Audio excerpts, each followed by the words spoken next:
നൂനു കിച്ചണിൽ പിന്നെ അടുത്തതായി ഞാൻ ഉണ്ടാക്കാൻ പോകുന്ന തളയൻ പറ്റിച്ചത്.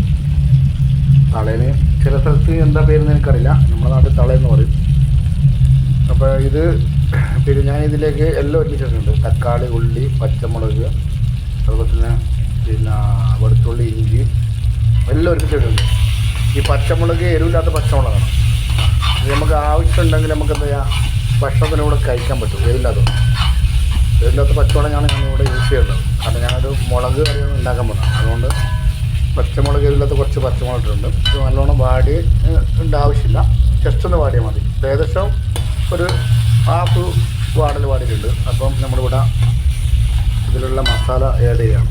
ഹാഫ് തീയിൽ വെക്കുക. ഞാൻ ഇതിൽ ഒരു 2 ടീസ്പൂണ് മുളക് പൊടി, പിന്നെ 1/4 ടീസ്പൂൺ മഞ്ഞൾപ്പൊടി, പിന്നെ 1/2 ടീസ്പൂൺ കുരുമുളക് പൊടി, 1/2 ടീസ്പൂണ് മല്ലിപ്പൊടി ഇതിൽ യൂസ് ചെയ്തിട്ടുണ്ട്. ഇത് നല്ലോണം നമ്മൾ വഴറ്റിയെടുക്കുക.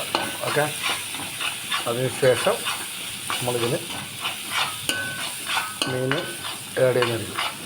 ഇത് ഞാൻ ഹാഫ് തീയില വെച്ചിട്ടുള്ളത്, ഫുള്ളിൽ വെക്കണ്ട, ഹാഫിൽ വെച്ചാൽ മതി. അത് നല്ല ഈ മസാലയുടെ കുത്തി നമുക്ക് പോയി കിട്ടണം. പോയതിന് ശേഷം നമ്മൾ ഇതിലേക്ക് മീൻ ആഡ് ചെയ്യും. പിന്നെ കുറച്ച് ആവശ്യത്തിനുള്ള ഉപ്പും ഇതിലേക്ക് ആഡ് ചെയ്യും. അപ്പോൾ ഇതിന് മസാലൻ്റെ കുത്തെല്ലാം പോയിട്ടുണ്ട്. നമ്മളിതിലേക്ക് തളയനിൽ ഇതിലേക്ക് ഇടാൻ പോവാണ്.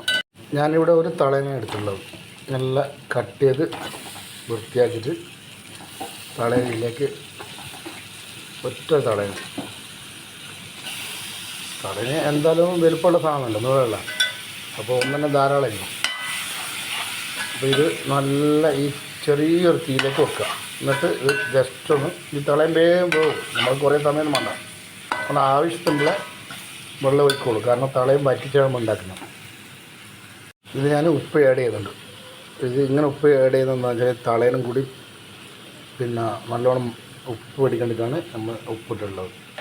മസാലയുടെ കൂടെ ഇടുന്നതിന് മുന്നേ തളേൻ്റെ കൂടെ എല്ലാം മിക്സായിട്ട് ഇടുമ്പോൾ ഉപ്പ് തളേനും കൂടി പിടിക്കുമ്പോൾ, കാരണം ഉപ്പില്ലാത്ത മീനാണെന്നുണ്ടാവും തളേന്, കാരണം കുറച്ചും കൂടി ടേസ്റ്റ് നല്ലോണം കിട്ടും.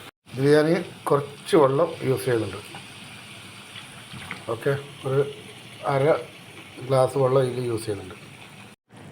ഞാനിതിൽ കുടംപുളി കുറച്ച് വെള്ളത്തിൽ 1/4 ഗ്ലാസ് വെള്ളത്തിൽ കുടംപുളി പിന്നെ കുതിർത്ത് വെച്ചിട്ടുണ്ട്, അതിലേക്ക് ആഡ് ചെയ്തതാണ് കുടംപുളി. ഏകദേശം തളയിന് പറ്റിയിട്ടുണ്ട്. ഇതിൽ ഞാൻ കുറച്ച് കരിവേപ്പില ഇടുന്നുണ്ട്. കടു ആവശ്യമുള്ളവർക്ക് കടു ഉപയോഗിക്കാം, ഉലുവ ഉപയോഗിക്കാം, ഇതൊക്കെ ഉപയോഗിക്കാം. പക്ഷേ ഞാനിതൊന്നും ഉപയോഗിക്കില്ല, എന്നാലും സൂപ്പർ ടേസ്റ്റാണ്.